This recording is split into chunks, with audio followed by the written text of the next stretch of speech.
te biso tobika ai nyemono.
Shalom, shalom, shalom, shalom les élus de la bonne parole.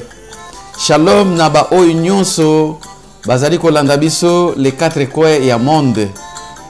Shalom naba oyo basepelaka koyoka mongongo na Nzambe. Shalom lisusu naba union so bazwami na mboka na Suède. Parce que lelo eza mukolo ya sengo na mboka ya Suède mobimba. Toza vraiment na sengo parce que équipe nationale na biso ya Suède et la kisi talent na bango et la kisi ke baza pe mibali et la kisi ke basakoli pe baza na kati ya mboka oyo pe bakoki ko bondela pona tina na kolo ndenge Nzambe ayebisaki Israël tango bazalaki na Babylone balobi ki priez pour le bonheur des pays où vous trouvez. Donc parce que votre bonheur dépend des siens. Nzambe alikana ko pambola Suède. Nzambe a pambola ba joueur na biso kuna bazwami na mboka na Russie. Mabondeli na biso zali ke bazala kuna toujours lokola mibali pote baleka ko représenter biso nyonso valablement na kati na mboka na Russie. Yango lelo bomoni to bandi émission na biso avec patriotisme pe pona tina na ko mona ke Nzambe na biso azali toujours na biso elongo na pamboli Nzambe parce que mukona lelo eza mukolo na esengo. Shalom pona ba élu de Dieu bato oyo balingaka likambo Nzambe bipai nyoso bino bozwami bipai bino bozwami na pesi bino merci parce que botiki misala na bino botiki ba occupation bopusani liboso na ba écran na bino pona koyoka maloba na Nzambe. Nzambe apambola bino bobenga bandeko mosusu ba oyo ba se connecter na noté parce que toujours qui pas problème muke ya niveau ya technique mais ingénieur muné na biso papa momo ye auti ko sala tout oza ya bo moko ya mboka pona tina ketoza na bandako na bino. Donc yango na to senga bino mabolimbisi muke boyebi ki biloko oyo et salami na boko na bato ezaka toujours na moi ba difficulté yango to zuma retard lelo mais ekoki ko empêcher bisote ke toyoka sangmala munankolo ekoki ko empêcher bisote ke toko ka koyoka ainsi dit l'Éternel. Yango na to pesi bino merci pour la patience na bino de manière que biso na minute yo tokokota avant que to banda tokolongola ekoti parce que to tiaki yango pona mateate to tiaki yango karapo kolakisa moi esengo oyo tozana yango donc tokoki côté à jamais liboso na ba santu na ekoti tozana kati ya studio tolingaki seulement kotalisa patriotisme na biso na kati na mboka pona kolakisa ke basakoli pe bazana mboka baza soutenir équipe na biso ya solo vraiment Nzamba pambola bino avant que to banda liloba na Nzambe tokokende ko bondela tokobondela muke kotika mama oyo na maboko na Nzambe de manière que makambo biso tokoyoka na poko na lelo Nzambe aza sima na yango po epesa bomoyo na mitema na biso. Seigneur notre Dieu, topesio merci aux Nzambe. Merci pour la santé qui te kopesi biso. Merci pour l'opportunité. Merci parce que au ligne que biso tous à la compter parmi les vivants. Il y a poko na lelo. Tu pousses à liboso na trône na ya grâce Père pour na koyoka ainsi dit l'Éternel. Merci Nkolo parce que Bible bi poussé par ton esprit des hommes ont parlé de ta part. To sengi molimo santu yeo yazali enseignant par excellence. Azanabiso et bandelikati pe kisuka ya matea. Forcegnon so ezali ko confesser Seigneur na yote. Mi pepegnon so ya ténèbres. Mi limognon so ezali ko bundisa liloba na yo. To résister à la mosika dans le nom de Jésus. Zanabiso du début jusqu'à la fin na kombo na Christ Yesu wazali Nzambe pe mosuki na biso nde tolobi merci Seigneur Jésus-Christ. Ya solo tozana esengo poke tozui libaku malamu ya kozala parmi ba viva ya poko na lelo. Esengo wana ezali ke soki Nzambe aza kotikela biso temps soki Nzambe aza kolinga ke to la mukaka lisusu eza parce que eza objectif moko poke ngana yo to bongola motema. Nzambe aza na plat tellement merveilleux na vie na biso. Nzambe aza na plat moko kitoko po na vie na biso. Nzambe azali ko linga et que ngana yo to zala ba participant ya royaume des cieux pour to vivre na éternellement. Ndetina ya émission na biso le temps d'Isali. Ozata onzamba za ko préparer peuple na ye. Ozata onzamba za ko préparer armée na ye. Ozalita onzamba za ko préparer ba élu na ye. Nenge to mona kita mukana na Matthieu 24. Bible dit que si ces jours n'étaient abrégés, personne ne pourrait être sauvé. Quels sont ces jours? Ce sont des jours des temps de la fin. Bah, jours où ils ont précédé l'arrivée de notre Seigneur. Ce sont des jours très mauvais. Bah, jours où il y a des turbulation. Bah, jours où tout le monde a un comportement qui a changé. Bah, jours où tout le monde a un même koyoka maloba na Nzambe. Bah, jours où tout le monde a un plaisir koleka maloba na Nzambe. Bah, jours où tout le monde a même église koko maloba ba simple lié ya rencontre mais sous ba lié ya salité. Alors Bible dit que à cause des élus, bah, jour on est fait à l'abrégé. C'est-à-dire que jour on Nzambe alingi keza la susu mulaite pour ba mususu bakoki ko pengwa. C'est-à-dire ba to mususu bakoka ko résister na climat où eza ko le temps de la fin. Voilà pourquoi le Seigneur nous a donné ce temps de grâce. Alors non, il faut pas sakoli bazala pour ba ko batela ko kebisa libota nanga de manière que ba élu ba bungate. Yom tozola nanga na poko na lelo beti libaku malamu parce que oza moko ya ba Eli ya Nzambe. Voilà pourquoi na poko na lelo bien-aimé toko kende ko kota na kat na maloba na Nzambe. Mama na biso na likambo toko yekola na poko na lelo ezali la chose qui fait la joie de Dieu. Donc n'a qui vraiment to intitulé message na biso likambo yo ezako sala esengo Nzambe. La chose qui fait la joie de notre Dieu, la chose qui plaît à Dieu. Nzamba sepelaka na makambo ebele bien-aimé. Ezana ba biloko mingi oyo ekoki ko sepelisa Nzambe. Mais ezana eloko moko ya mutuya oyo eleki makambo nyonso mutu akoki ko sala na sena moi po etepesa Nzambe na biso esengo. Eloko wana eza repentance. Ezana eloko moko te oyo ekoki ko sepelisa motema na Nzambe na biso komona tango mutu na masumu abongola motema. Bible dit que Nzamba zaka tellement na esengo komona soki mwana na ye moko abungi, soki mwana na ye moko azaki musika na ye, soki mwana na ye moko azalaki emporté na ignorance, soki mwana Nzambe moko eli moko azalaki na se domination ya aveuglement ya temps o ya suka et komona ke mukolo mwana wana akoya kozwa connaissance ya vérité akoya ko comprendre sika ya zalaki a renoncer na yango po alanda tata na ye. Bible c'est ça la kaisengwa motema Nzambe. La meilleure des choses qui plaît à notre Dieu, c'est la repentance des pécheurs.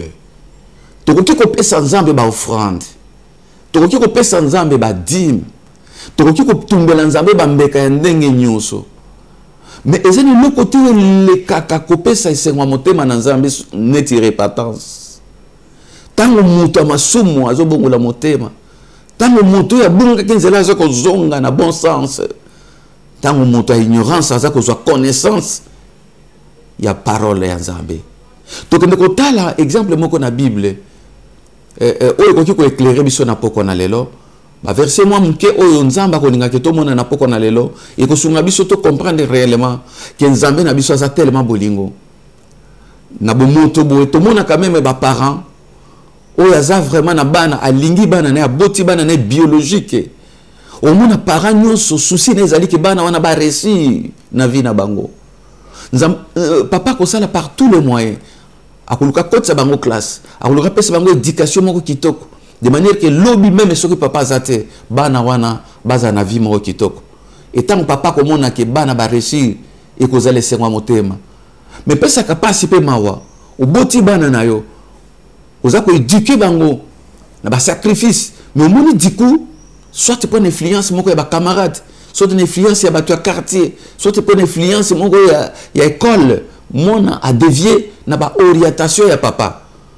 okomona tristesse nini un vrai parent akoki ko accuser na motema na ye papa akolala kimete to mama baboti bakozana kimete à cause ya mwana pourquoi mwana biso akobunga nzela pourquoi mwana biso akoki kolanda ba conseil te to orientation na biso et mwana wana komona ki kolala pa ba camarade vine comme libanda une année 2 ans akoki pe komi pesa na masanga akope komi pesa na ambiance akope komi pesa na ba makambo oyo ba para bazo sepelate mais imaginez na poko moko bomoni mwana oyo zalaki déjà ko kanisa ki c'est fini pour na vie et baby omoni mwana zongeli yo avec des larmes aux yeux abi papa je me suis mal conduit maintenant j'ai conscience que ozaki na raison pardonnez-moi je me répands quelle est cette joie papa a kozana ngo mukolo wana et qu'on les quand même bambon ce que ba yeko pesa yo et que tout ce qu'un homme pourra te donner, quand tu retrouves ton enfant, oh, et ça va te faire une joie inexplicable. Et c'est de la même manière le Dieu que nous servons. C'est notre Père. Asa tellement bon, un Dieu de beauté. Ami, je connais des projets que j'ai formés sur vous. Les projets de bonheur et non de malheur. Le Seigneur a des projets pour toi. Le Seigneur a des projets pour moi. Les projets que le Seigneur en a, ce sont des projets de bonheur. D'abord, dans le siècle présent, nous avons besoin que nous ayons réussi. Et dans la vie sociale, et dans la vie spirituelle, et dans la vie sociale. Pour ça, nous avons besoin de prospérer à tous égards. Mais ce qui te s'écarte, imaginez la douleur que nous avons. Il y a des fois que tu comprends que nous avons. Batumsu bakanisa ka Nzamba za dictateur, Nzamba za dictateur était. Nzambe aza papa, azana bolingo koleka même affection biso to pesa ka ba na biso. Azana bolingo koleka même affection ba parents na biso ba ko pesa biso. Azana ba projet minene oyo même ba parents physique biologique ba ko za na ngote pona biso. Ndeko ndongo zola na yeba ki Nzamba na ba projet malamu pona yo. Nzamba na ba projet o ko ça parce que tu as été créé à son image. Pour que eux là qui sa gloire en Nzambe na mokili bato ba mona gloire en Nzambe à partir na yo bato ba vivre différence à partir na yo mais imaginez sikoyo Nzamba obongisa ba projet ya bongo pona yo mais non yo bi lingi no makama Nzambe te bazo ko déranger yo lingi olanda makama mokili siècle présent yo lingi ambiance mikolo yo lingi olanda bakisi poko manona mbongo ya Nzambe zo umela yo lingi ko kende ko sala tout ce que vous voudriez sous prétexte comme bamusu balobaka. Imaginez douleur, tristesse ni Nzamba kozana na motema. Parce que vous avez créé une image en Nzambe. Non seulement à son image, mais lui il a formé des projets. Alors nous ne pouvons pas séparer de biso na papa na biso wana. Donc, il y a un peu système na biso, la chose qui fait la joie de Dieu. Et l'autre c'est la que sengwa Nzambe. Et ça tant que vous avez conscience. Et ça, ce que j'ai conscience, Lélo, on dit non. Je me leverai. J'irai vers mon Père. En tout cas, il faut que sepeli sa papa nanga. Bien aimé, qu'on sepeli sa pasteur. Qu'on sepeli sa moutouté. Luko sepeli sa tata na yo. Oua yebi valeur na yo. Oua yebi vraie valeur na yo. Biso ma pasteur to yebi valeur na yo. Bah parents biologiques même papa a beau tuer biologiquement il y a une vraie valeur dans il y a ça seulement canal par lequel il y a na mokidi mais muto atino na mokidi c'est ton père Dieu a une vraie valeur na yo Voilà pourquoi l'ingike yo obanda toujours qu'on se périsakaye. Et on se périsakaye à partir de la recommandation de ma lobane dans la Biblia. Tant que vous la Biblia, on comprendre que Nzambe azara moyenne naote. Nzamba lingira ronde bolam. Ya mo mona ki ba matea otozote. Toko ko flatter yote. Il faut tout peso ainsi dit le Seigneur pour que malobawana est réconcilié yo na papa na yo. Malobawana ezongisa yo na amour ya papa na yo. Et bah lui de Dieu, ata yo ki message touché na motema na ye. A osilikate. Le contraire a commis ki tsabi Seigneur, papa limbisanga. Mona malamu soko papa zo ganga, ata la reine misote. Mona malamu soki papa za kosilika akitsaka mutu. Signe respect et humilité. Et devant la parole, quand il y a une parole qui sort, Nzamba betia mona motema na yo. To kitsaka mitu to le Seigneur pardonne. Pardonne. Pardonne. Parce que Dieu résiste aux orgueilleux et il fait grâce aux humbles. Nzamba telemi la bata lolendo. Nzamba telemi la bano yo. Yazolo ba yo telemi la ko fixer Nzambe na miso. Te. Orgueil ko futa miso ne lokote. Mais humilité, yango précédera toujours gloire. Alors, tokenotanga na mokanda na Acte chapitre 10, totangango eza tellement mobimba. Bandeko balingi ko sala méditation na livre Acte 10, okotangango pe na ndako mobimba. Mais biso toko sauter ndambo ndambo po tozwa l'essentiel ya message na biso. Totanga na Acte chapitre 10, to bandi na premier verset, pe to suisa na 6e verset. Natangi na kombo na Yesu. Acte chapitre 10, verset 1, tina 6e verset. Il y avait à Césarée un homme nommé Corneille, s'atteignait dans la conduite italienne. Cet homme était pieux et craignait Dieu avec toute sa maison. Il faisait beaucoup de monde au peuple. Il priait Dieu continuellement. Vers la 9e heure du jour, il vit clairement dans une vision un ange de Dieu qui entra chez lui et qui lui dit: Corneille. Les regards fixés sur lui et saisi d'effroi, il répondit: Qu'est-ce que Seigneur? L'ange lui dit: Tes prières et tes aumônes sont montées devant Dieu et il s'en est souvenu. Envoie maintenant des hommes à Joppé et fais venir Simon surnommé Pierre. Il est logé chez un certain Simon Coroïère, dont la maison est près de la mer. Parole du Seigneur. Nalobaki tokobanda ko sauter yango, mais nandako tanga livre wana mobimba ya Acte chapitre 10 okomona makambo ngana kobanda ko expliquer et nakati ya détail awa okomona ngo ekomami na mukanda wana. Awa tosumona ndeko na biso Corneille oyo azaki soda, capitaine ya basoda, mokonzi na basoda, un officier. Bien aimé, tant on a talaka makambo ya basoda na biso ya lelo, pe nazota la vie ya ndeko na biso Corneille oyo, eza ko pesa nga matière à réflexion. To yebi ndenge nini basoda ba vivaka, banda na ba officier supérieur ti na subalterne. Soko to ko tala, surtout mingi na bandeko na biso na Afrique, au mona ke solde na bango to salaire na bango et ko kaka ko suffire bango pendate pour ba mener vie moko normal. Alors, les autres de soda na nini na lolenge mosusu ya ko benda kama mbongo ba tracasserie na peuple ainsi de suite pour vivre que azana ba moyen ko vivre. Ndenge to monaki pona ndeko na biso oyo yaki kokutana na Kriste azaki mofuti sipako. Bible lobi ke soda oyo azaki soda lokola ba soda nyonso te, malgré azaki soda, malgré azaki kosala ba makambo na ye oyo biso toyebi ba soda basalaka. Azape ko kende guerre se supposé, azape na guerre kuna ko kende ko boma pe bato, azosaba makambo ebele. Mais soda oyo azaki juif te, azaki libota na Nzambe te, aneko kende na église te, mais azaki soda moko na moto na ye na kati ya nzoto, azaki na semence moko ya bonzambe, mais oyo ebandaki koyebana te. Ata kutu azaki muyuda te, Bible lobi andaki ko bondele longa na retenir que il faisait des prières et des aumônes. Ba aumône eza mabonza oyo bapesaka babola, eza mabonza oyo bapesaka bato bazo souffrir ba na ba moyen te.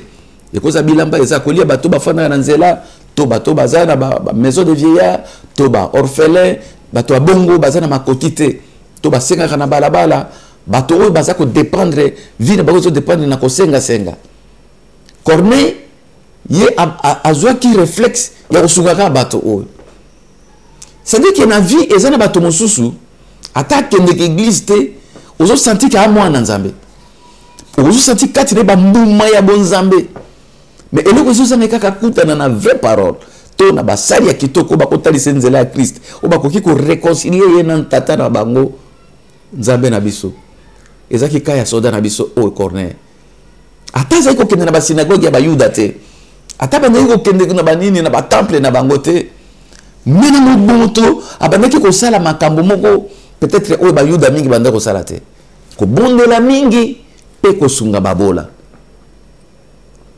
mais lelo to ko tala même ba oyo bazokende na mangomba pona ko sunga babola ezali kama pasi bato boni to leka na nzela to zongo na bazo souffrir vraiment o leki na pe mena poche tam susu 10 euros 10 dollars 10 francs 10 couronnes et fandi na ngope wana ezana eloko ko sala te mais o leki pe o moi pe mutazo senga mais to kende pe église mbala mingi pe to kende ke église to kuti même libanda ya église te mais na kati ya église to mona pe bande ko musu baza pembe na biso aye poto sika azo souffrir ana place ya kolala te azana eloko akolia te nano azui mukanda te nano azui musala te mais yo pe na fin du mois boy tango susu moi eloko moko tika na poche e ko kipe ko sunga ye mais to leki na biso pe to komi ko tiolande mais Corneille ya bando kende temple te Corneille ya bando ko kende ba synagogue te mais azaki ko sala eloko wana bomo ene mobimba bien mais ça dit que tango mutu ba ate ozo ko sala nzamba azako zwa attention ya ba ate ya bato à la loupe et loko nyuso ko sala bien aimé ezala na libanda église ezala na église ezala ba pasteur ba monito sache que nzambe azako mona parce qu'il y a des choses auto sala kata musu na église pour pasteur a monanga to pe bande o baye ba ke ngamu tuna pesa kana église mais niko ya bande ko kusama kambo ba kambi ya bayuda ba bande ko yeba ngote ba pasteur bazala kite abande ko kende église te mutu moko bande ko yeba bolamo nani ya soda ya zagite mais Dieu voyait cela ça c'est merveilleux et loko toucher nga yango wana ayeba kimbakambo nzambe te abande ko kende na ba synagogue te pasteur moko ayeba ki était prophète moko to apôtre moko ayeba ki était et puis abande ko linga ko sala ngote po bato bayeba parce qu'il ne savait même pas pourquoi azo sala ngo mais la bomoto nae amuna ki kaka ke il faut na saka ba malamu bato bongo baza ebele yango baka il faut que ça l'attention tant yo za ko juger moto parce que mon rien église te bandi ko juger mo pagano ngoko boy bandi ko finga bandi ko chola mota masumu tamsu nzamba za ko mona misala na koleka même bato baza ko ya na église tamsu nzamba za ko agréer moto yo koleka même bato batondisi baba na église bible lobi mukolo mususu ayeba kite pourquoi zo sala ngo pe ayeba kite conséquences na yango nini ekoki koya mais azo sala kamala yami balé azako bondela cet homme était pied il craignait Dieu nana ebise qu'il faut banga nzambe pe a imposé système wana ya crainte de Dieu nanda kona ya tant que soda abi boko to sans nzambe boko banga nzambe soda ezaka ka yemo côté moto bande ko banga nzambe mais avec sa maison avec tout est sa maison bien aimé tant biso tozo ko yeba nzambe est-ce que tozo ko imposer pe crainte nzambe na bande ko na biso na bana na biso na basi na biso na mibali na biso comment yozo kende église o banga nzambe bana no babanga nzambe te comment yozo kende église o banga nzambe mobali no alinga ko tout makambo nzambe na ndako na bino comment yozo kende église moi si na yo aliebi kutu même ko sambela te mais yo zapeta musuna ba responsabilité na église oza diacre oza diaconesse oza trésorier oza soki nani soki mokambi nini na église mais na ndako na yo bato bayeba te obimi kutu ke église obimi bo bayebi kaka ki papa abimi me bayebi te kesika nini oke Mais cet homme, lui, il a imposé la crainte de Dieu dans toute sa maison. Un capitaine. Et non seulement il a imposé ça, mais il faisait beaucoup de monde au peuple et priait Dieu continuellement. Ça dit que les cabo, il y a des kaba, ezaki et le bazo forcé était d'abord à soda, nana ko tumula soda. Mutu ko forcé était à sa malam. Ça dit bolamu crainte en Nzambe, ba força ka mututé. Repentance, ezali kambo ba ko forcer yo te bien aimé. Il faut yo utana motema na yo. Ko sala bolamu, ba tindika ka mututé. Mais so bani ko mona ke ba komi ko tindika yo po sala bolamu. Il faut mituna. Est-ce que vraiment na kati na ozana di kaboana? Est-ce que za Nzambe moto azana kati na? Bolamu ezaka naturel. C'est-à-dire erutaka pa Nzambe, Nzambe na biso Nzambe malamu.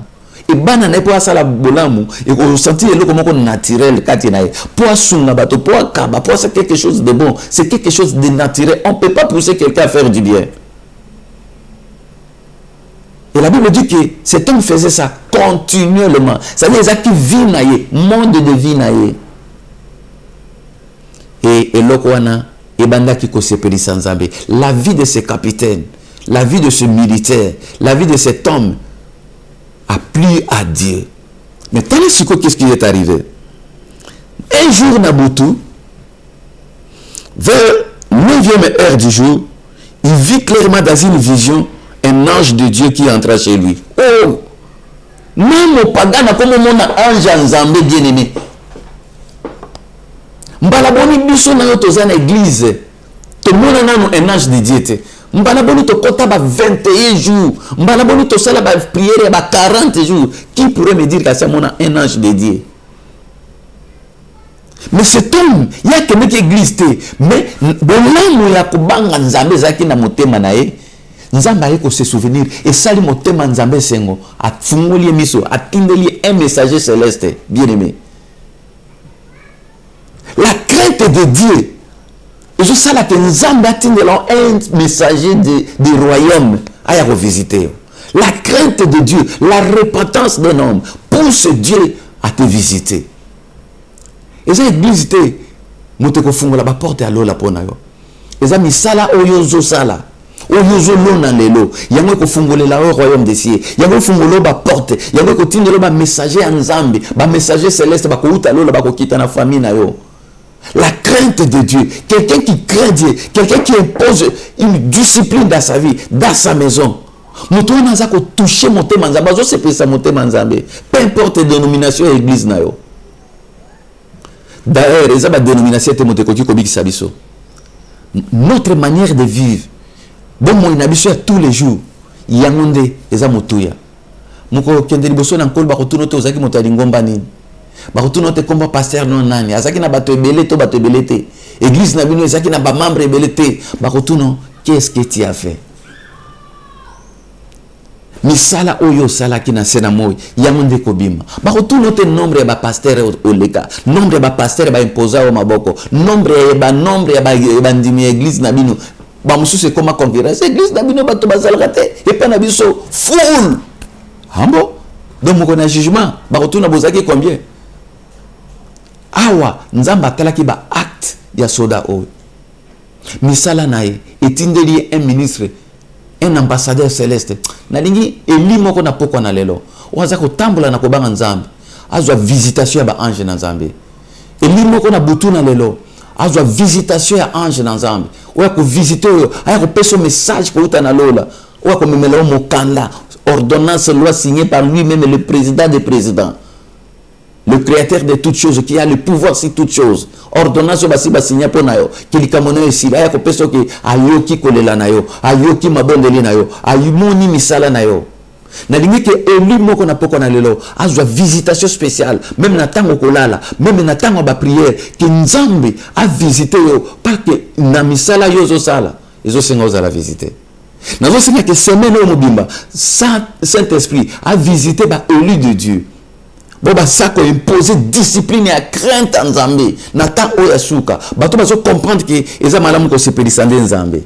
Nzamba visiter bino na poko na lelo. Nzamba tindela bino ba messager céleste. Le kola tindela ki soda oyo. La Bible dit azui visitation, azui vision. Parce que monsieur tokanisa que vision, et ça va tout dans l'église. Il y a un droit comme une vision. Vision, il faut l'apôtre pour oser vision. Vision, il faut un prophète pour nous amener. Dieu peut visiter un soldat qui craignait Dieu, qui a imposé une discipline de la crainte de Dieu dans sa vie. Dans sa vie et dans la vie de sa maison. Visitation en Zambie. Il n'y avait personne pour imposer Corneille et Mabondeli. Mais il a reçu une visitation, vision nocturne pour nous ajuster, à confirmer ma prière. Écoutez la voix du messager céleste. Bible dit, tant l'ange à côté panae et à Pessi Mbote. Il lui dit, Corneille, le regard fixé sur lui dit, Abandi Kolenga, saisi de froid, il répondit, mais et l'ange dit, tes prières et tes aumônes sont montées devant Dieu et il s'en est souvenu. Abi ma bonde yo sala kabutu moy.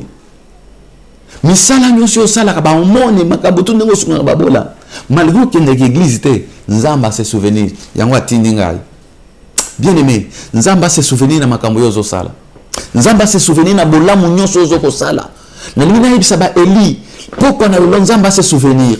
Yo motozo banga nzambe avec crainte. O mitungi sakolo bakaki ni biso batozo banga nzambe, toujours mona clarté na vie. Mais ba pagano bazo sakana na mbongo, ko regretter ba pagano te. Dieu va se souvenir de toi. Dieu va faire la justice. La Bible dit que vous verrez désormais la différence entre ceux qui servent Dieu et ceux qui ne les servent pas. Bien aimé, différence c'est ça koya. Différence c'est comme on a pour na ba elinyoso, bo bazo banga nzambe, bo ba se repentir sincèrement. Il y aura la justice de Dieu. Il n'a pas qu'on a que Dieu se souvienne. N'a pas élu nyonso. O ba komi na suka. Azo kanisa ki kosala bolamu ezamabe. Mutu yimo kwa komo regretter pourquoi na sala bato malamu. Mais ko regretter te. Un messager viendra. Nzambe n'a pas qu'on a atteindre un messager à consolation. Atteindre un messager ou à quoi fortifier yo.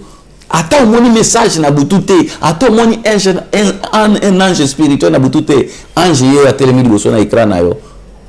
Nzamba za ko utiliser nga lokola un ange physique. Pour na ko biso ki mabondeli na yo, bolamu na yo, crainte de l'Éternel, o yo tambola kanango, repentance na yo. Et qui pas mbaté bien aimé. Dieu s'en est souvenu.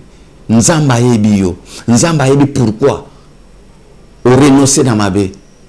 Qu'on regrette mon qualité, qu'on regrette mon lamouté, qu'on regrette tes patiences aux akanango du bosso dans Zambé, qu'on regrette mes répétations na yote, ba onyo sonné toté yaki la fois dernière, bandimi ko tika bakisi, bandimi ko tika misala mabe, bandimi ko tika onyo so mangi bangona distraction à cause de Christ, que Dieu se souvienne de vous. La Bible dit, l'ange est venu avec un message clair. Il dit que makambo yo salaka, nous avons ce quoi kanisi yango. Pourquoi on a le lonzamba kanisa Eli moko? Pourquoi on a le lonzamba kanisa mutu moko ya banga kanzambe? Pourquoi on a le mutu ya sepelaka? Tango nzambe papa na beta ka fi mpozo nsena nzela. Pourquoi on a le lo? Ezala pourquoi na yo lokola ya Corneille. Soki Corneille azala ki mo pagano musika na maloba na nzambe. Pona nini yote mutu zaka pembe na nzambe? Bible lobi ba ange ba pesi recommandation ni na kosala. Ça dit que tant aux asiko na ba attitude d'aboye, Lucas siko bato na nzambe. Nzala pembeni na bato na nzambe. Ko bato no bomoni siko Corneille azaki ne kosambela te, abano ke na église te nzamba visita ki, mais zaki na ta ignorance. Ezaki parce qu'ayeba kité comme azaki mo na nzambe di kabone zaki ko ganga kati na ye. Mais tant que Nzamba se souvenir, Nzamba zongi si siko nanzela, atindi pembeni ya basali na Nzambe. Atindi pembeni na bantoma na Nzambe. Atindi pour na cadrement siko ya conversion na ye. Atindi siko pour abanda ko lia ka mikono nyonso, bilei e ko sungaye spirituellement pour na dikabo Nzamba tchaki katene. Yo motozo yo kanga na poko na lelo. Ce n'est pas envers Nzamba pesi biso espace na bomo kwa mboka. Ce n'est pas en faisant bâtir machine ou la télévision à chaque mercredi.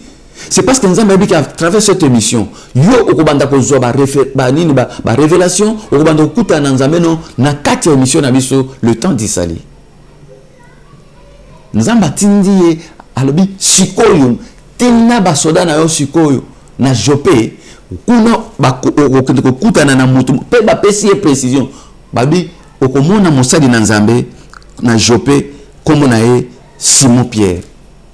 Bien aimé, ngani ni yo mutu ozako titibe ozoluka sika ko sambela bondela nzambe sika nini loba seigneur na lina zo sika moko la kisenge sika nini ngana ko kende ko lia ka liloba na temps oya suka bondela ka nzambe pe pona amena yo ko bondela ka nzambe te kaka pona mutuka pona libala pona voyage pona vision pona mokanda bondela ka nzambe loba seigneur ba pasteur bazebele la kisenge sika ngana ko kende ko bondela. Dieu est capable de te révéler. Ba serviteur na o ya malam, bazana no ebele na ebisakabino. Mais malheureusement, na temps o ya suka pe, ba o ya fo pe bazali. Mais yo bondo la nzambe siko. Ko tia ba to nyoso te ki basali na nzambe, ba ventire bani non, ya nzambe ba yali, bondo la nzambe ko révéler. Ici Dieu a révélé, il a donné des précisions même le nom des serviteurs. Parce que c'était Dieu qui parlait. Nous avons un Dieu qui a fait la bouche, il parle. Un Dieu de révélation, un Dieu de précision. Alors la question est qu'on a la question na katia confusion to komi na ngona tansuka na katia loyengo to komi na ngona katia suka. On ne sait plus qui est qui. Et comme difficile même ban nzambe baeba, qui est les vrais prophètes, qui sont les faux prophètes. Mais bon nzambe, nzambe a ko sa précision à combo. Dieu parle. Ce qui est là qui prophétiser les prophète mais Dieu est venu le visiter. Il a donné le nom. Dieu va te guider. Dieu va te donner le nom du pasteur. Dieu va te donner là où ton âme sera nourrie. Dieu ne change pas. Il est le même hier, aujourd'hui, éternellement. Mais bon de là, parce que ceux qui sont qui hier pas voilà encore une voiture, il y a l'ina qui dépend. Mais yomo bon de l'ensemble, il va t'orienter. Comme ça, vous allez au moins sûr que Nzamba talisi mutute ngamoko donc naza sûr que c'est kana ke Nzamba lingina zalawana. Et puis batindi batu Pierre aye. La chose est touchée qui ngezani. Pierre avant qu'il y ait kende, Nzambe peut révéler Pierre. Alors, il a routine de l'objet messager lobby. Après, si Pierre a révélation. Et quand les messagers de Corneille sont allés voir l'apôtre Pierre dans Jopé, Pierre était déjà bien préparé. Vous savez pourquoi? Parce que la Bible dit, car le Seigneur l'Éternel ne fait rien sans avoir révélé son secret à ses serviteurs. Nzamba yebi kotali sabiso makamba batso. Yankamba ya bibota nae. Avant même que dikamba mabeto ya malamoya, Dieu va nous révéler. Et Dieu avait révélé déjà Pierre. Que l'homme batona bakoya atabaza bapagano kubanga bangote telema kende na bango. Et cela est arrivé. Ba messager ya Corneille ba kokuta na Pierre. Ba telemi une de parce que Pierre était déjà préparé. Bien aimé, ce qui nous a préparé mosali ne moko pona yo makambo nyose ko tambola pete. Yo moko ko sentir na motema no esengo comment est-ce que Nzambe boko zonga sur na relation na Nzambe ba makambo ezaki ya kobombama. Comment Dieu va révéler ça? Bah, comme il n'est pas d'accord, et Bible le binabiso, yoka eloko moko lekaki na acte 10 kaka tokotanga na 24. Bah, comme ici, ils arrivaient à César le jour suivant. Corneille les attendait et avait invité ses parents, ses amis intimes. Lorsque Pierre entra, Corneille qui était allé au-devant de lui tomba à ses pieds et se prosterna. Mais Pierre le releva en disant, « Lève-toi, moi aussi je suis un homme. » Et conversant avec lui, il entra, il trouva beaucoup de personnes réunies. Vous savez, leur dit-il, qu'il est défendu à un juif de se lier à un étranger ou d'entrer chez lui. Mais Dieu m'a appris à ne regarder aucun homme comme souillé et impie. Alléluia, alléluia, alléluia. Dieu m'a appris à ne regarder aucun homme comme souillé et impie. C'est pourquoi je n'ai pas eu d'objection de venir. Puisque vous m'avez appelé, je vous demande donc pour quel motif vous m'avez envoyé chercher. Corneille dit, il y a 4 jours, à cette heure-ci, j'ai prié dans ma maison, à la 9e heure, et voici un homme vêtu d'un habit éclatant, se présenta devant moi et dit, Corneille, ta prière a été exaucée, et Dieu s'est souvenu de tes aumônes. Envoie donc maintenant à Jopé et fais venir Simon surnommé Pierre. Il est logé dans la maison d'un Simon Corroyeur près de la mer. Alléluia. Aussitôt j'ai envoyé quelqu'un vers toi et tu as bien fait de venir. Maintenant donc, nous sommes tous devant Dieu pour entendre tout ce que le Seigneur t'a ordonné de nous dire. Alléluia. Un par un. Voilà, nous sommes tous devant le Seigneur. Cet homme-là savait que ce n'était pas Pierre qui devrait parler, et c'était Dieu. Il dit ceci. Alors Pierre ouvra la bouche et dit, en vérité, je reconnais que Dieu ne fait point de favoritisme, mais qu'en toute nation, celui qui le craint et qui pratique la justice lui est agréable. Alléluia. Il a envoyé la parole aux fils d'Israël et leur a annonçant la paix par Jésus-Christ qui est le Seigneur de tous. Parole du Seigneur. Ah, bien aimé, Tomoni Corneille, Thomas, Pierre a commis na Corneille. Et là, quand moi, il y a avant que mon Tanzamba kote nanda konaye,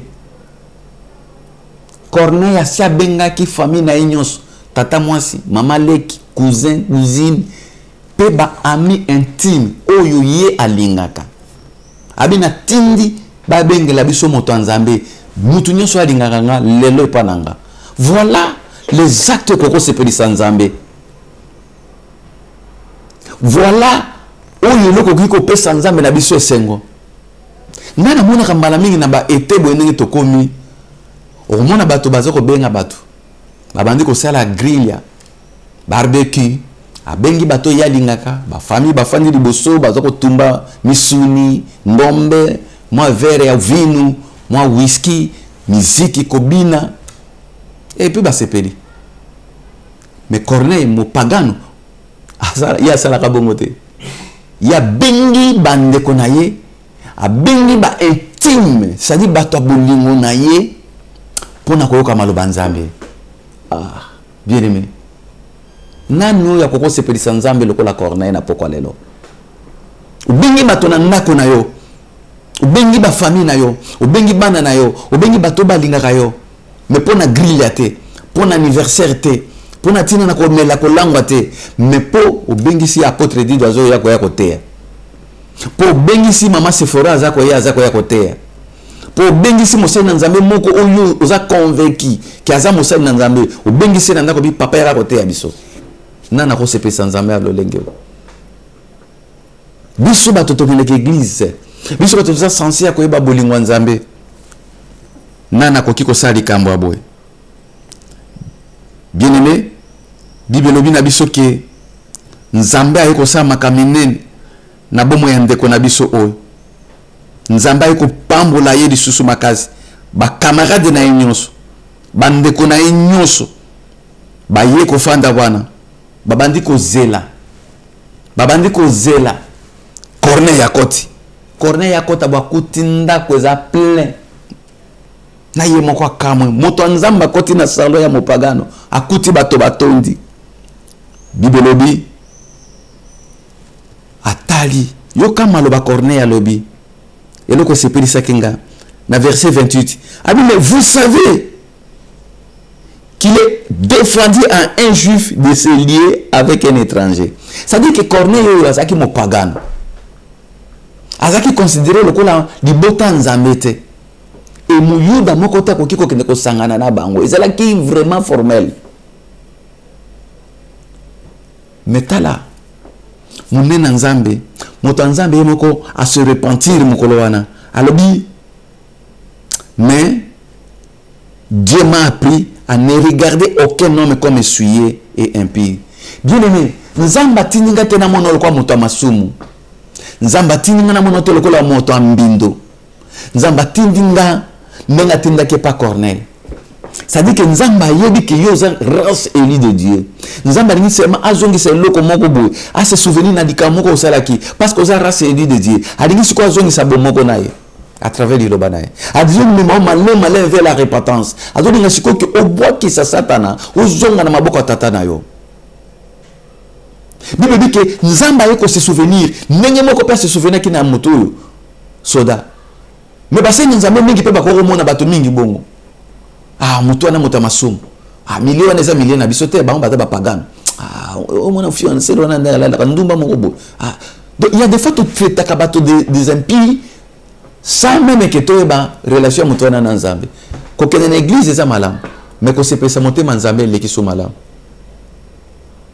Moto nzamba se repentir abi na yeko reconnaître lelo nde na yeko reconnaître ça dit pendant tout ce temps ntoma ya fana ki bebe na Yesu ayeba kiteke bolimo nzambe zaka tellement munene Dieu azaka na posande ba pagano ba bongo la mitemo nzamba aye nemi ya ba pagano te nzamba aye nemi ya bato masumu te nzamba li seulement que bisonde atsotika la biso temps oyo ya repentance tant ya kotika nde masumu nzamba aza ennemi te tango soko yoka pe prédication ya makasi aza ennemi noté bolingo nzambe ndeza azotindi le message pour yo se repentir ozonga na ndako okota kati ya famille munene chrétienne ezozela yo bien aimé nzamba aza ennemi noté nzambe pe azotraité impire te na poko na lelo mais nzamba ayebi motema na yo atindi siko liloba mpoki liloba nde ezongi so pembeni na ye et quitte à toi maintenant qu'on prendre la décision comprendre que nzamba alinginga papa nanga alinginga il faut na se repentir na saisir opportunité oyo. Et l'apôtre se repentit que Dieu ne regarde aucun homme comme celui. Même moi, qui est une église, ne dit aux landanga, nous avons une impurité, il y a encore du temps. On se repentit na poko na lelo, au côté na kati ya grande famille. Yokana verset 34. Alors Pierre ouvra la bouche et dit, en vérité, je reconnais que Dieu ne fait pas de favoritisme. J'ai toujours dit ça. Dieu ne fait pas de favoritisme. Même dans les prédications, même na kati ya misa na nzambe, nous ne pouvons pas prêcher avec des favoritismes. Donc on ne connaît le quoi ça va on a ça école nanga. À toute une province mon côté. Okuna église on a aucun été. On est ça pasteur on a eu bakate ya zakane moto ya mboka mususu bon est-ce que pasteur moko na ville au baza moto côté na biso azate oui azali aza côté kuna zena ko benga alors pasteur mona ndeko na biso moko utaki mboka pe azali lobi na bebe na église ça dit toujours que l'église non parce que nzamba lingi azala wana mais pour na favoritisme pour moto wana za moto mboka nanga pour moto wana aza école nanga mais ça ce n'est plus l'église de Dieu. Aujourd'hui l'église pour passer à mon tombeau pour mon quartier nabino pour bokola kine pour les qui n'ende bokola kinaye donc il y a moi lien mon comme la famille yabani église c'est comme il y a famille et comme il y a moi il y a tribalisme et comme il y a moi ça c'est quoi ça mais pour nous la comme église botia musique les ressortissants alors bon la comme na Yesu na kati ya makambo nabino parce que dans tout ça Dieu n'est pas là et apôtre a dit ça. Biso ba Yuda, vous voyez que biso ba Yuda, biso tokoko solana binote d'abord na ya wakatika na ya. Hambo. Donc nzambe yango za ba Yuda kaka. C'est le maître de l'humanité. Asa nzamba bato nyonso. Na ba pagano na ba Yuda. Ye muto sali mokili. Asa pe nzambe na waza pe nzambe nanga. Et bato mingi kino lelo bazana no bongo lokola ba Yuda. Biso église wana biso kenete wana ezaka ya ba. Kuna ba ya ba. Soko linge oyo kamuno kamboka ekende kuno kokuta obingani oyo papa na yepe azaka kuna de yo ken église pour ba maka pabo.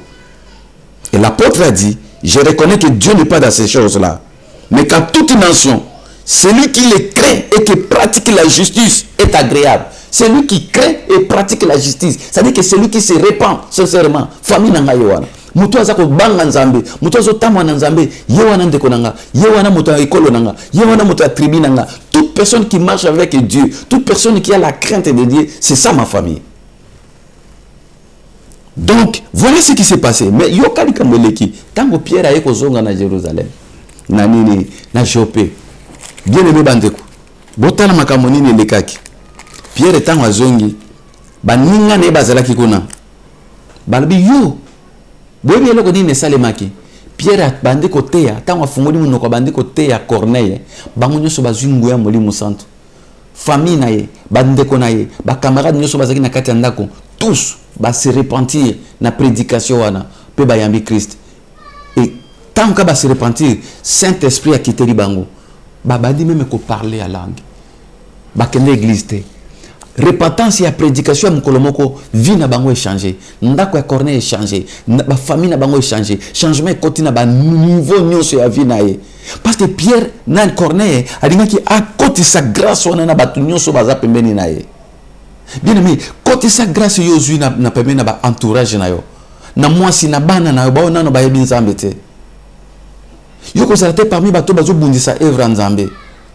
Constaté parmi bato baza ko se comploter pour na ko noyer ba pasteur neti nga nanzo yo ka bato baza ko sala ba complot pour na ko noyer ngai na lingi bino pe mingi koza pe mina bato abongo te so bomoni moto nzambe moko aye yesu so awuti wapi oya wuti kuna qu'est-ce qu'il est venu faire ici akomona yebiteke mboko boba komba ba fumo Scandinavie bazali biso de ba kolo Scandinavie ambo ezali susi ya yesu te à part Christ donc comme na bato musu ba fumo yo sala kaka ba projet na ko noyer bato di futi dango pe ezali diplôme pe ya ba force aux sala ezali Corneille alors que l'église te menzama mona ki misala na Dieu voit o yo zo ko sala pona baninga et chacun homme aura semé il moissonnera toujours Bible me dit que bazwa ki baptême Corneille azongi na Jopé ba apôtre musu ba menacé ba biyo to ko bomayo nana yebisio kende pa ba pagano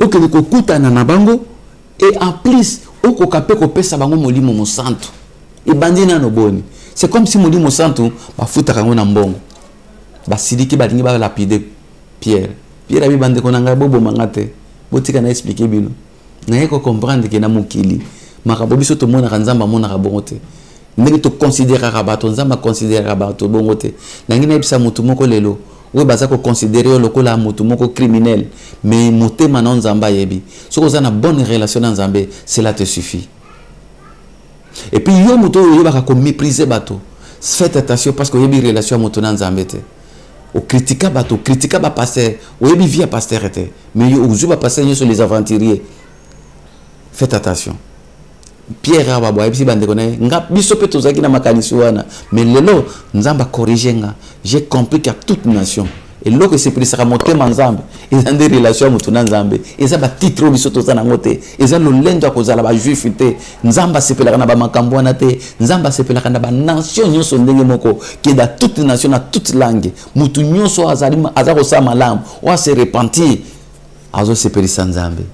Ça dit que même yo, au cause à Congolais, au cause à l'Ivoirien, au cause à l'Angolais, au cause à la Chinois, au cause à l'Ambokanine, so se pélissa au salaire malam, il va qu'on se pèse à monter manzambe.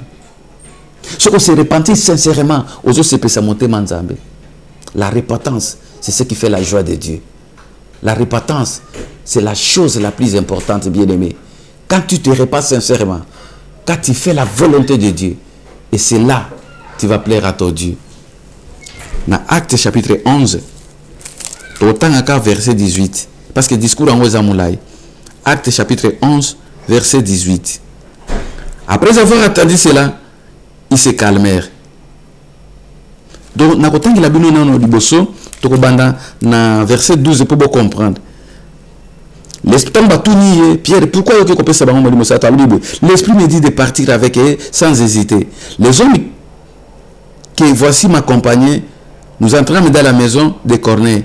Cet homme nous racontant comment il avait vu dans sa maison l'ange se présenter chez lui et disait: envoie quelqu'un à Jopé et fais venir Simon surnommé Pierre, et qui te dira des choses par lesquelles tu seras sauvé, toi et toute ta maison. L'ange lui donne toutes ces précisions. Alors, lorsque j'ai fini à parler, le Saint-Esprit est descendu sur eux comme sur nous au commencement. Et je me souviens de cette parole du Seigneur: Jean a baptisé d'eau, mais vous serez baptisés du Saint-Esprit. Or, puisque Dieu les a accordés les mêmes dons qu'à nous, qui nous a crié au Seigneur Jésus-Christ, pouvais-je moi m'opposer à Dieu? Après avoir entendu cela, ils se calmèrent, ils glorifiaient Dieu en disant: Dieu a donc accordé la repentance aussi aux païens, afin qu'il y ait la vie. Oh, Dieu a-t-il encore accordé la repentance aux païens?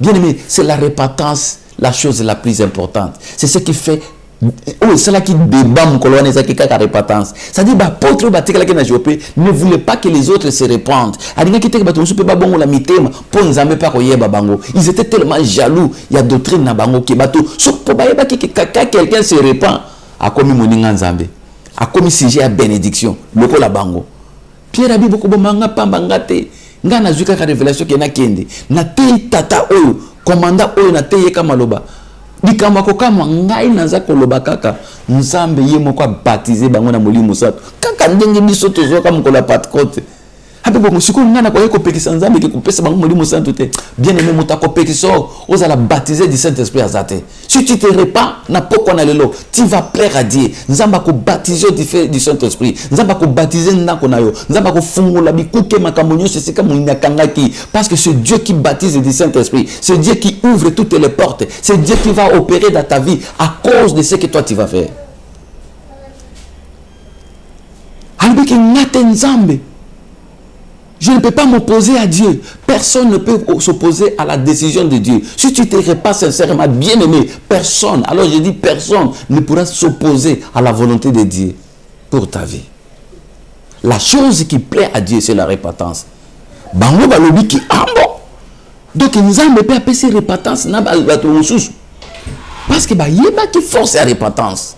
Bah yeba ki quelque chose qui m'a se repenti sincèrement a commis moninga nzambe a commis ndeko nzambe a commis source ya bénédiction repentance ndé makambo nyonso ozala juif ozala juifité ce qu'on se repentir au commis mwana nzambe na poko na lelo bien aimé joie décision ko se repentir côté la gauche droite était yomoko imiyebi kati qu'est-ce qui t'empêche de pousser na nzambe repens-toi seulement au monde makambo nzamba ko sala au monde gloire en nzambe ndenge ko kita vous savez la première chose le Saint-Esprit viendra dans toi parce que nzamba ko pakolona mafuta molimo santo et boyebi rôle le Saint-Esprit ye muto facilitaka ye muto pambolaka ye muto salaka des choses surnaturelles ye muto biki saka malade Saint-Esprit ye muto consolaka ye muto fungulaka bundelaka beme biso ye muto même a intercédaka ça dit ata oyebi no ko sambela te Saint-Esprit akubanda ko yebisa nzambe c'est que toi tu as besoin exactement à cause de la repentance au commis et fan de l'Anzambe. Bien aimé, voilà ma makambo oyo. Oyo koki ko sepelisa biso.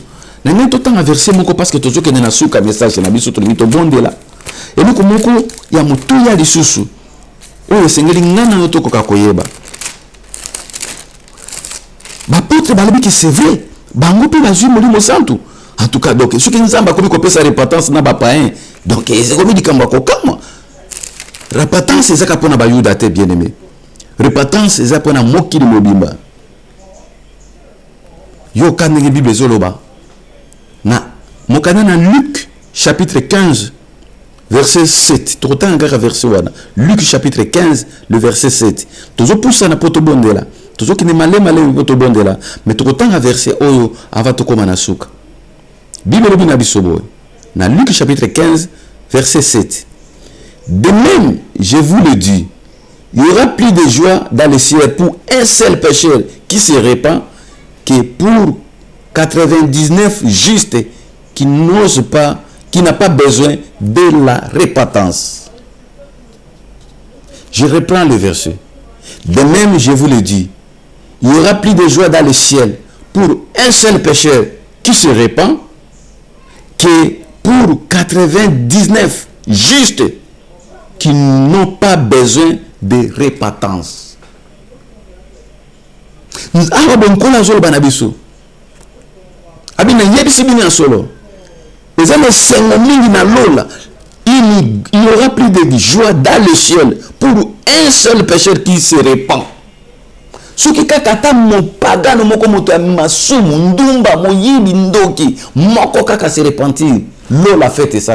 Yamona lobaka toujours na ba Eli o bazwa grâce à cause na assemblée na biso ya mepsa parce que ça grâce cause na assemblée na biso. Ce qui kaka na zata na 5 10 o ba se repentir sincèrement. Toujours ça la lola est faite. Que tout le monde s'assemble na 1000 personnes, 2000 personnes, ya bato baza ko mimona ba juste mais ba boy repentance. Ba lingi mate ya repentance te.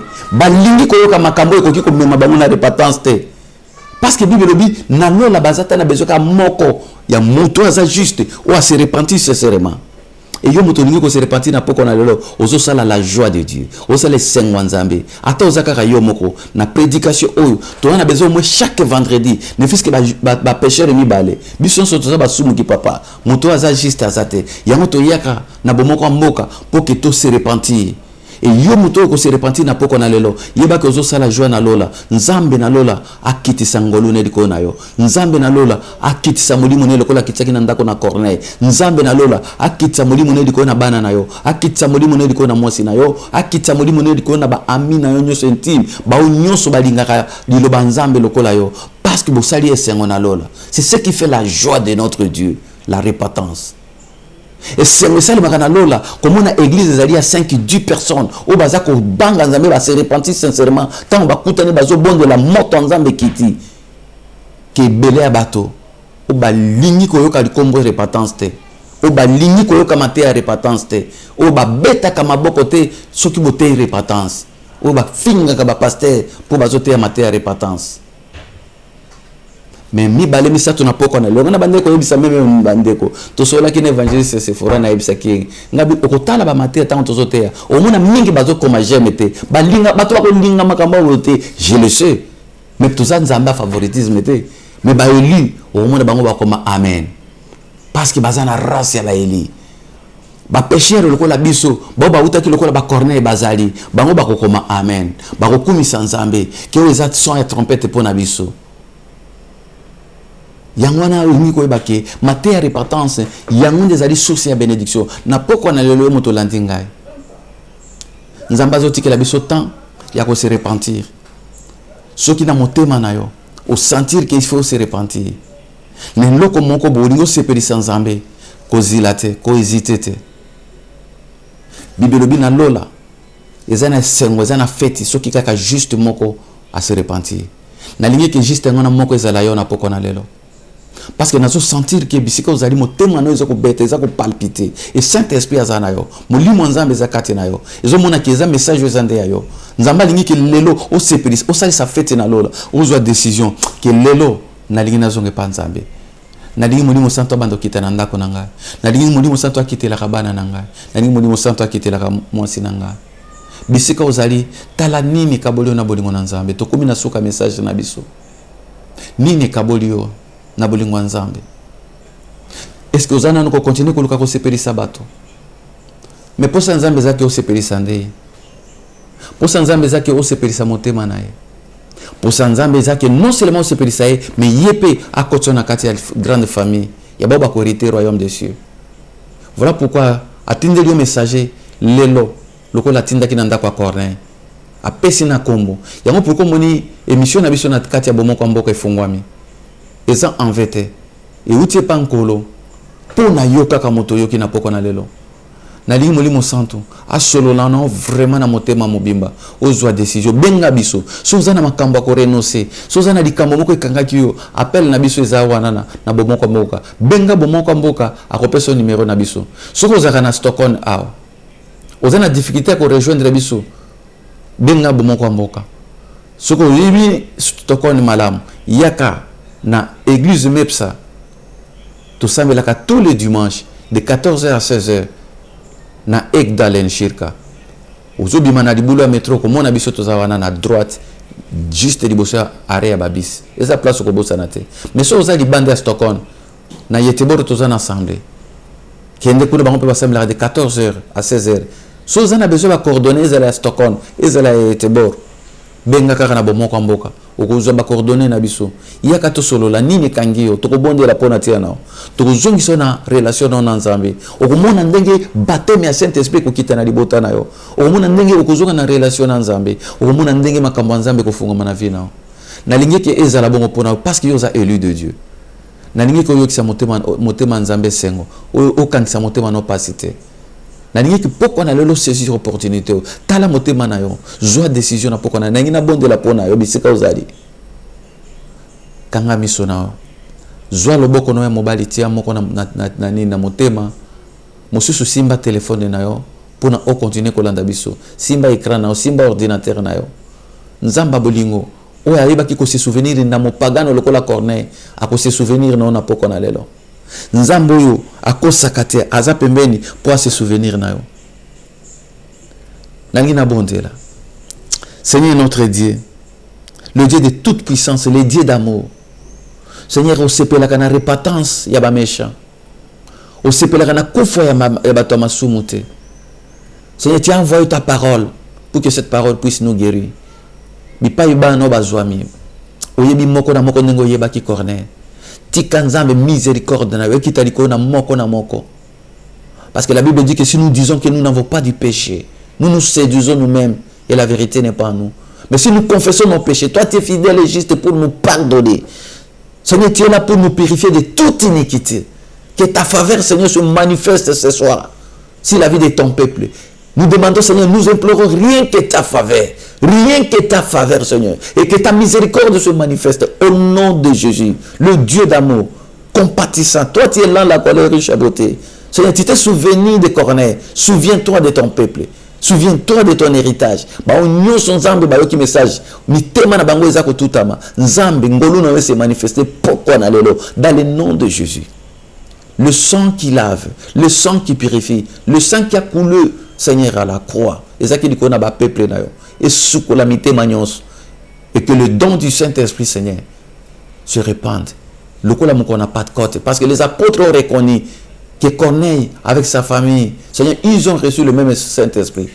Le coup là la Pentecôte. Seigneur, merci pour notre pardon. Merci pour notre soukola peuple na yo. Merci pour notre nouvelle opportunité pour notre peuple na yo. Dans le nom de Jésus qui est notre véritable Dieu, nous t'avons supplié. Amen. Nzamba pambola bino bisika bozwami na ba nyonso ba tout sami na message oyo. Olingi ki relation zonga lokola Corneille benga biso.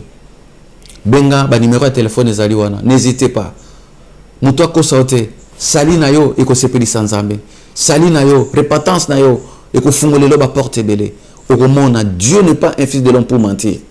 Il y a des bonnes choses après la repentance. Et c'est alors Dieu dira qu'il y a plus de condamnation pour ceux qui sont à Christ. Après la repentance, il n'y aura personne pour te condamner. Même le diable n'aura pas le droit de t'accuser. Parce que comme ma propriété privée en Zambie. Repends-toi. Benga bisoto sungayo. Difficulté nous soyo kozanango. Benga. Et tu verras que Dieu, c'est un Dieu d'amour. Nzamba pambola bino to komina suka. Nabi ke Nzambe apamboli ba Eli ebele. Nabi ke Nzambe a consoler ba Eli ebele. Nabi ke trompette apoko na lelo e ko sunga biso pour que tozongi sa relation na Nzambe. Chaque mercredi to banda kozala na bomoko mboka pona kolanda ba message. Soko moni koza toujours na difficulté même moni biso en ligne te benga na ba référence baza kotiela biso benga na numéro ya bomoko mboka toza toujours disponible pona ko pambola bino. Na komina suka Nzambe vraiment apambola basali na Nzambe nyonso bazaki en ligne na biso pona soutien pe ba oyo baza ko bondela ka pona na biso na sengi vraiment kitango tozo saka ba biso oyo soutien mingi na ba na Nzambe ba élu pe na basali na Nzambe bo soutenir biso na ba prière na bino e ko sunga biso makasi pe na pamboli chéri na ngai l'évangéliste Sephora du Kenja bisika zwami pe na ba na Nzambe nyonso ya mepsa pe ba collaborateur nyonso ezaba baza na Stockholm awa na pamboli papa Rémi na pamboli ba na nyonso ba mama nyonso ya mepsa Stockholm pe ba oyo bazwami na mboka na yetebo na pamboli Sylvie na mobali na ye Jean Paul na pamboli basali na Nzambe nyonso ya Angola kana mingi tena bolingo Nzambe toza na bandeko ya Angola pona misa na Nzambe Nzamba pambola ba pasteur nyonso o ba se réunir pour que monto ya évangile epela na mboka wana lisusu Nzambe apambola bino bolandi na poko na lelo na kombo na Yesu. Bonne fête pona bandeko ya Suède pe bonne chance pona équipe na biso lisusu. Nzamba apambola bino na kombo na Yesu. Amen.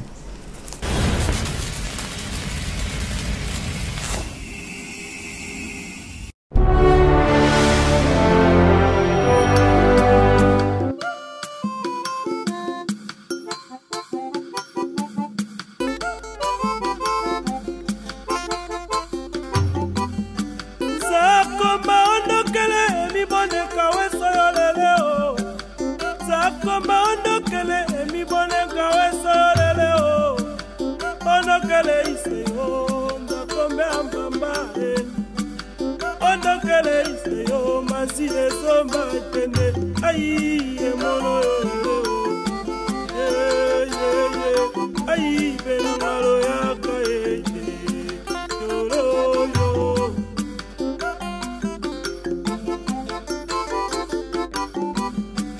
Kanela balonga kawe uteja kina kolokota Kanela balonga kawe uteja kina kolokota Chine kiso bato benza kome ampamba Chine kiso bato pekato esoma jende Ayi